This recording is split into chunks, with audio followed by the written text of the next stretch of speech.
is Alan Mason. I was in the United States Marine Corps. I've only been coming to this group for about a month now.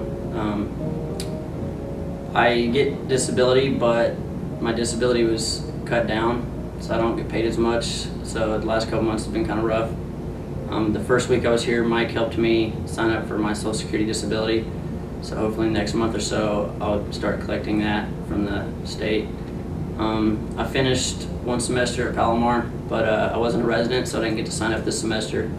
So I went and got my driver's license to become a resident of California. So community college isn't expensive. My injury was, I was actually shot in Iraq in my right arm. I had ulnar and median nerve damage, so I don't have very good use of my hand. I had a surgery to repair the nerves, and I got a blood clot. So the tissues in my fingers died. I had to get them amputated. I've learned how to do everything pretty much left-handed, only being able to use one hand. But now I'm just trying to rehabilitate, get my degree, and so that one day I'll be able to have a career in something. I don't really know what else to say. Any questions? How did you discover that this group existed? Oh yes, I met Tony through my girlfriend's mother, Cody, at Laughter Yoga, both instructors. And Cody told Tony about me and that I was a veteran, so I think Mike called me first and asked me if I wanted to come to the group, so I came and been coming for a month now. It's really helps a lot. I wish more veterans knew about it. I know I have a lot of friends and they probably have never heard of it, even though, I mean, I know the internet's worldwide and stuff, but a lot of people just don't hear about it or even look up things. But I don't know. Have you told any of your comrades about this group? I've told a friend, but he hasn't really returned my calls, or trying to get him to come, but he hasn't really been calling me back. Or he said he wanted to come, but then he never calls me back, so I'm still trying.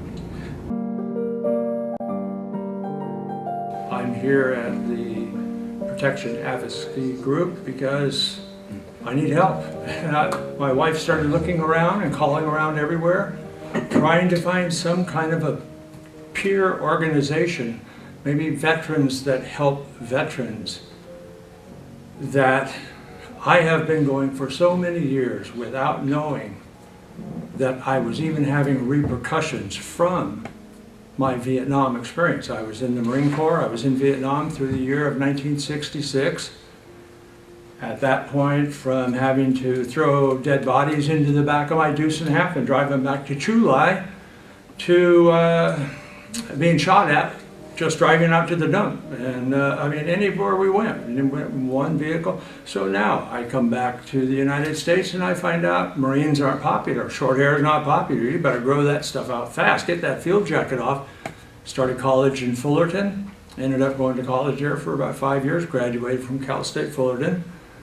And did shed the short hair, grew long hair, of course, and end up not knowing, I end up finding a huge lump on my shoulder one day. Well, first of all, I had traumatic experiences throughout all these years since 1966, 67, when I was honorably discharged from Camp Pendleton. So I noticed little things here and there that now are so obvious that this trauma or these conditions were in fact caused by, or at least related to, my in-service, my Vietnam experience. You know, well, I wasn't prepared for it, and as a young fellow, I thought I was just fine. I wouldn't have ever thought that something like a few dead bodies and bullets and blood would ever bother me. I mean, unless I happen to do an operation on somebody as a doctor, which I don't want to do. I don't want to be a police officer. They offered those jobs to us. But So 10 years ago or so, I find a huge lump on my shoulder as I walk out of the shower. It's the size of an orange. And my wife goes, "What is going on? What is that?" We find out I have non-Hodgkin's lymphoma. It's actually mantle cell lymphoma, which is a very aggressive B-cell cancer that is pretty much terminal. There is not a cure for it. I was stage 4 throughout my lymph system and throughout my bone marrow.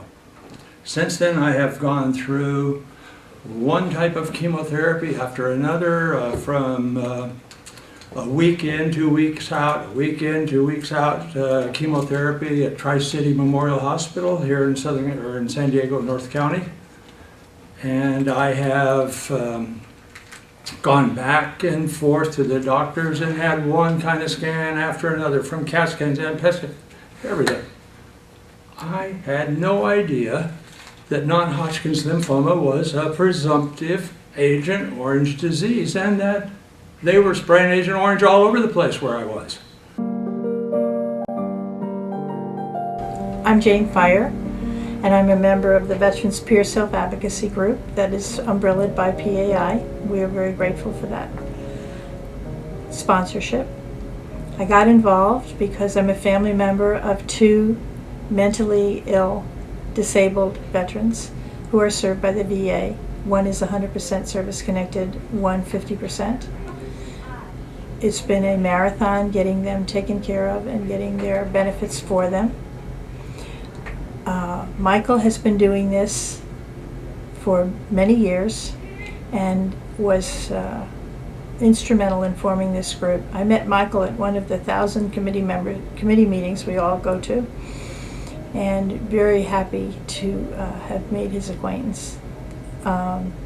He runs this group by helping other people, veterans who have great need of moral, emotional, and practical support, getting housing, getting benefits, and just having a place to come to tell their story. My association with the National Alliance for Mentally Ill is many years, and I was a member of the NAMI Veterans Group, a national membership in NAMI, which has been elevated to the level of council. So we have a NAMI Veterans Council, of which I am a past chair, and currently I am VISN coordinator here in Southern California and Nevada, and Michael McPherson is my alternate coordinator. And I'm very grateful to have him on board. Also, all the members of the Veterans Peer Advocacy Group are members of this NAMI Veterans Council here in this VISN. We also have people from the 5 areas that are served by the VA, the 5 different medical centers are members of this committee. And we have a national call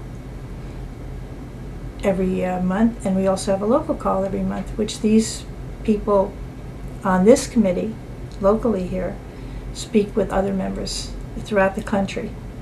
So it's very helpful to hear what other people are doing and what's being successful. I'm very much concerned about housing and veterans' benefits, because I feel that if veterans are on proper benefits, which they deserve, there will be much less homelessness and much of a relief of housing problems.